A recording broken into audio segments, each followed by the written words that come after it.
అప్పుడు ఇంటి యజమానుని దాసుడు అతని యొద్దకు వచ్చి, అయ్యా, నీవు నీ పొలములో మంచి విత్తనములు విత్తితివి కదా, అందులో గురుగులు ఎక్కడి నుండి వచ్చినవని అడిగిరి.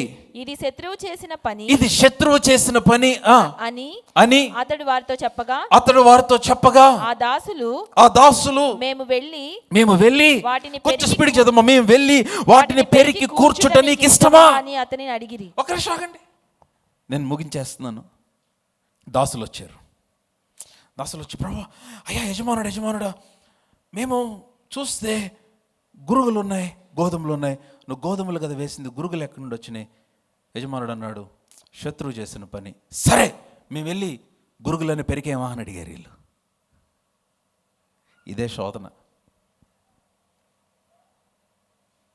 When enemy sees potential, he targets the potential with calamity. శత్రువు సామర్థ్యాన్ని చూసినప్పుడు సామర్థ్యాన్ని వాడు విషాదముతో అటాక్ చేయడానికి ప్రయత్నం చేస్తాడు. ఎందుకు రోగం? ఎందుకు పదే పదే అనారోగ్యం? ఎందుకు పదే పదే కృంగుదల? ఎందుకు పదే పదే నీలో ఆ యొక్క ఎందుకంటే సాతాను నీ యొక్క ఫోకస్ అంతా దాని మీద డిస్ట్రాక్ట్ చేసేటం. నీలో అయ్యా అందరికి ఉంది, నాకెందుకు లేదు? అందరికి పిల్లలు ఉన్నారు, నాకెందుకు పిల్లలు లేరు? అందరికి ఉద్యోగాలు ఉన్నాయి, నా పిల్లలకి ఎందుకు ఉద్యోగాలు లేవు? అందరి కుటుంబాలు బాగా, నా కుటుంబం ఎందుకు బాలేదు అంటున్నావు కదా. దాని మీద నీ మనస్సును డైవర్ట్ చేయడానికి సాతాను యొక్క టార్గెట్. నీ సామర్థ్యము తెలుసు వాడికి, దేవుడిని ఆశీర్వదించాడని తెలుసు, నీవు అనేకులకు దీవెనకరంగా ఉంటావని తెలుసు, నువ్వు ప్రార్థన తల్లివని తెలుసు, నువ్వు ప్రార్థన చేసే విజ్ఞాపన చేయగలిగిన తల్లివని తెలుసు. అనారోగ్యం నీలో పెట్టకపోతే ఇంకొంచెం ఎక్కువ దేవుని సన్నిధిలో గడుపుతావని తెలుసు వాడికి. ఆ డిప్రెషన్ రాకపోతే ఇంకొంచెం యాక్టివ్గా ప్రభు కొరకు నిలబడతావని తెలుసు. సో సాతాను ఏం చేశాడంటే టార్గెట్ చేశాడు. గోధుమలు ఉన్న దగ్గరికి గురుగులను తీసుకొచ్చాడు. సో గురుగులు వచ్చేసరికి ఇప్పుడు కంగారు వచ్చేస్తుంది. ఇప్పుడు డిప్రెషన్ ఎట్లాగా, మనసు ఏం బాగాలేదు, అయ్యో ఎట్లాగా, సైకియాట్రిక్ దగ్గరికి వెళ్ళిపోదామా, లేకపోతే ఇంకెక్కడికి వెళ్ళిపోదామా, లేకపోతే రిహాబిలిటేషన్ సెంటర్కి వెళ్ళిపోదామా, లేకపోతే ఏం చేద్దాం, కొండ మీదకి వెళ్ళిపోదామా, ఎక్కడ హిమాలయాలకు వెళ్ళిపోదామా, ఏం చేయాలి, నాకేం అర్థం కావట్లేదన్నా. నీకేం అర్థం కావట్లేదా? నేను చెప్తా ఏం చేయాలో. అందరితోనే ఉన్నారా? కమాన్ ఎలావుడే, హల్లెలూయా. బాగా చదువుకుందాం, సివిల్స్కి ప్రిపేర్ అవుదాం అనుకుంటాం, మైగ్రేన్ స్టార్ట్ అయింది. ఇంకా వాడికి తెలుసు నువ్వు బాగా ప్రిపేర్ అయితే కలెక్టర్ అయిపోతావని. అరే సీరియస్లీ, కమాన్, విశ్వాసంతో ఆమేన్ చెప్పండి. This is faith centre by the way. Hallelujah, come on ఎలావుడే, హల్లెలూయా. పెళ్లి సంబంధాలు వస్తూ ఉంటే నువ్వు పెళ్లి చేసుకుంటే చక్కగా మంచిగా ఫలిస్తావు అని తెలుసు, కాబట్టి ఏదో ఒక లింక్ పెడతాడు తీసుకొచ్చి. అంటే నీకు ఇంతకుముందు మీ మామయ్యకి కూడా ఇట్లాగే అయింది కదా, మీ బాబాయ్కి ఇట్లాగే అయింది కదా, మీ డాడీ సైడ్ వాళ్ళకి, మమ్మీ సైడ్ వాళ్ళకి ఏదో ప్రాబ్లం ఉంది కదా. Where Satan sees potential, he targets, he attacks with calamity. Listen to me, బాగా వినాలి. టెంప్టేషన్ ఏంటో తెలుసా? శోధన ఏంటో తెలుసా? వినాలి. శోధన ఏంటంటే ఇక్కడ గురుగుల్ని పీకేయాలన్న శోధన, ఈ డిప్రెషన్ కోసం ఏదో ఒకటి చేసేయాలన్న శోధన, ఈ నెగిటివ్ ఫీలింగ్స్ ఉన్నాయి కదా, ఈ నెగిటివ్ సిక్నెస్లు ఉన్నాయి కదా, ఇవన్నీ వచ్చేసినాయి. వీటన్నిటికీ ఇప్పుడు ఏదో ఒకటి చేసేయాలి. ఇప్పుడు ఏంటంటే ఎన్ని పెడితే అమ్మో ఎన్ని పెట్టుకుని ఎట్లాగా నేనే బాగోపోతే ఎట్లా సేవ చేస్తావు? నువ్వు బాగోపోయినా సేవ చేయి, నువ్వు బాగోపోయినా నీ ద్వారా దేవుడు గొప్ప కార్యాలు చేస్తాడు. హల్లెలూయా. నా చెయ్యి అస్సలు రావట్లేదన్నా, నా చెయ్యి బాగాలేదన్నా, నా చెయ్యి నొప్పన్నా, అయినా సేవ చేయి. చాలామంది ఉన్నారు, నా చెయ్యి బాగోపోతే నేను ఎవరికి ప్రార్థన చేస్తాను? నువ్వు అలాగే ప్రార్థన చేయి, చెయ్యిలో వాళ్ళందరూ స్వస్థపరచబడతారు. హల్లెలూయా. కమాన్, సాతాను ఏం చేశాడు? దీన్ని పెట్టండి నాపటానికి. అర్థమైందా? అందుకే నాకు ఏదైనా అనారోగ్యం ఎప్పుడైనా కలిగితే నేను చేసే పని ఏంటంటే అలాంటి అనారోగ్యం ఉన్న వాళ్ళందరినీ ఎత్తుక్కుంటున్న వాళ్ళ కొరకు ప్రార్థన చేయడానికి. నా వైఫ్ చాలా భయంకరమైన హెడ్ఏక్తో బాధపడతారు. నాతో పాటు సర్వీస్కి వచ్చి చర్చిలో కూడా కూర్చోలేక వెనకాల పడుకొని ఉంటే ఆ రోజు చర్చిలో అనారోగ్యం ఉన్న వాళ్ళందరూ ముందుకు పిలవమని చెప్పి తను ప్రార్థన చేస్తే తను ప్రార్థన చేసిన వాళ్ళందరూ స్వస్థపరచబడ్డారు ఆ రోజున. Come on, listen to me. If you are going through cancer, నువ్వు క్యాన్సర్ గుండా వెళ్తున్నట్లయితే క్యాన్సర్తో బాధపడుతున్న వాళ్ళందరూ నీ ద్వారా స్వస్థపరచబడతారు. సీరియస్లీ, ఎందుకంటే there is a potential in you. అయితే టెంప్టేషన్ ఏంటో తెలుసా? ఇప్పుడు శోధన ఏంటంటే, ఇప్పుడు సడన్గా ఈ పనివారి దృష్టి, యజమానుడి దృష్టి గోధుమల మీద నుంచి గురుగుల మీదకి వెళ్ళిపోయింది. కానీ విషయం ఏంటంటే, గోధుమలు మనకి ఇంపార్టెంట్, నువ్వు ఇంపార్టెంట్. డిప్రెషన్ ఉంది కరెక్టే, అనారోగ్యం ఉంది కరెక్టే, ప్రతికూల పరిస్థితులు ఉన్నాయి కరెక్టే, అప్పులు ఉన్నాయి కరెక్టే, ఆర్థిక పరిస్థితులు ఉన్నాయి కరెక్టే, ఇంటికి వెళ్తే భర్త తాట తీసేస్తున్నాడు, ఇరగొడుతున్నాడు కరెక్టే, భార్య కూడా బాగా కరెక్టే. కానీ వీటన్నిటి మధ్యలో వింటున్నట్లేదు ఆమె చెప్పండి, ద టెంప్టేషన్ ఈజ్ నీ చేత్తో నువ్వే హ్యాండిల్ చేసుకోవాలని సాతాను ప్రేరేపిస్తాడు.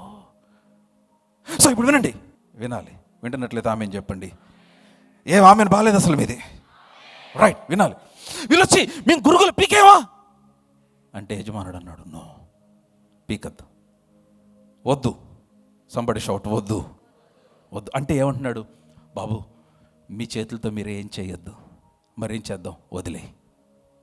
గురుగులు గోధుమలు పెరగని, రెండు కలిసి పెరగని, కోతకాలం మందు కోతవారు వచ్చి ముందు గోధుమలను తీసి ఆ తర్వాత గురుగులను కాల్చేస్తారు.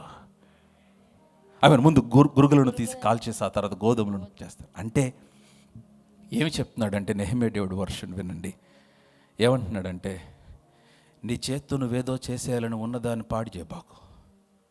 సాతాను అదే టైం, ఇదంతా చేసేయాలి, ఏదో చేసేయాలి, ఇప్పుడు ఇది చేసేయాలి. ఇప్పుడు ఈరోజు మా ఆయన నా మాట ఇంట్లో కదా, ఈరోజు ఒక పని చేద్దాం, మందు పెడదాం. చూసారు ఎంతమంది కనెక్ట్ అయిపోయారు? అంటే వినుంటారు బయట మీరు, చాలా పాడైపోద్ది నీ కుటుంబ జీవితం. ఈరోజు మా ఆవిడ నా మాట ఇంట్లో కదా, ఈరోజు విల్ డూ సమ్ మ్యానిపులేషన్. పిల్లలు ఈరోజు ఎట్లా చేస్తారు కాదు, don't try to do by yourself. Number 4, be patient. ఓర్పు కలిగి ఉండు, ఓర్పు కలిగి ఉండు. అంటే ఏం చేయాలి పాస్టర్ గారు? లీవ్ ఇట్ టు గాడ్, దేవుని చేతికి వదిలేసే. పీకేమంటావా గురుగులు అంటే యజమాని అన్నాడు, వద్దయ్యా వద్దు, లెట్ దెమ్ గ్రో. కోతకాలం వరకు ఎదగని, కోయివారు వస్తారు, ద ఏంజల్స్. ఇక్కడ ఇంటర్ప్రిటేషన్, కోయివారు వస్తారు. కోయివారు వచ్చినప్పుడు నీ జీవితంలో నీ కొరకు నిర్ణయించబడనిది, నీకు నీ డెస్టినీ కొరకు నిర్ణయించబడినది, నిన్ను పాడు చేసేవన్నీ నీ నుంచి వేరు చేయబడి నువ్వు మహింపరచబడతావు, నువ్వు ఆశీర్వదించబడతావు, నువ్వు అభివృద్ధి పరచబడతావు. కమాన్, నీ ఉన్నతమైన స్థితిలో స్థిరపరచబడతావు. హల్లెలూయా, కమాన్ అలౌడ్, హల్లెలూయా. పాస్టర్ గారు మరి ఏం చేయాలి? I'm confused, leave it to God. ఏం చేయాలి? I'm uncomfortable, leave it to God. ఏం చేయాలి? I don't know what to do, leave it to God. నాకేం చేయాలో అర్థం కావట్లా, దేవునికి అప్పచెప్పే. నేను కలవరంలో ఉన్నాను, దేవునికి అప్పచెప్పే. నేను ఫ్రస్ట్రేట్ అయిపోతున్నా, దేవునికి అప్పచెప్పే. నాకు కంగారు వచ్చేస్తుంది, దేవునికి అప్పచెప్పే. నేను ఏం చేయాలో నాకు అర్థం కావట్లేదు, నా తలనొప్పి వచ్చేస్తుంది, ఏడుపు వచ్చేస్తుంది, నిద్ర పట్టట్లా, తల బీపీ పెరిగిపోతుంది. ఏం చేయాలి? దేవునికి అప్పచెప్పే. నీ చేత్తో ఏం చేయబాకు, బాగున్న దాన్ని పాడు చేసేస్తావు నువ్వు. నీ చేత్తో ఏమి చేయొద్దు, సాతాను యొక్క ఆలోచనే అది. నీ చేత్తో ఏదో చేసేద్దామని అన్నారు. నా దాసులారా వినండి, మీరు గురుగులు పెరగద్దు. మీరు గురుగులు పెరిగే క్రమంలో గోధుమలు కూడా పీకేస్తారేమో. రెండు కలిసి పెరగని, ఒక రోజు వస్తుంది, కోయివారు వస్తారు, కోతకాలం వస్తుంది, అప్పుడు గోధుమలు గురుగులు వేరు చేయబడతాయి. Hallelujah, come on aloud, hallelujah. As you're waiting, be patient. సాతాను ఏంటంటే అర్జెన్సీ క్రియేట్ చేస్తాడు. అమ్మో, ఇప్పుడు కొనపోతే ఎప్పుడు కొంటాం, ఇప్పుడు కొనపోతే ఇప్పుడే ఎంత పెరిగిపోతే ఇంకా 4 సంవత్సరాలు మనం కొనలేం. యేసు నామములో మీ నోరు మూయబడును గాక.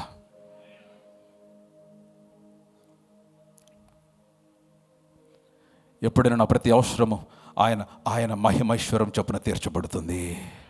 కొనేది నేను కాదు, నాకు సమకూర్పునిచ్చేవాడు ఆయన. Come on, I need to wait for the time. ఆ సమయము ఆయన తీసుకొని వస్తే నువ్వు ప్రార్థన చేయాల్సింది, Lord help me that I will not miss your timing. నీ టైం నేను మిస్ అవ్వకూడదయ్యా నా జీవితంలో. సరే మీరు కొనలేకపోయారా, చేయలేకపోయారా, నోటితో మాట్లాడబాకండి ప్లీజ్. ఇంకా మనం చేయలేం, ఇంకా మన వల్ల కాదు, ఇంకా మన no no no no no.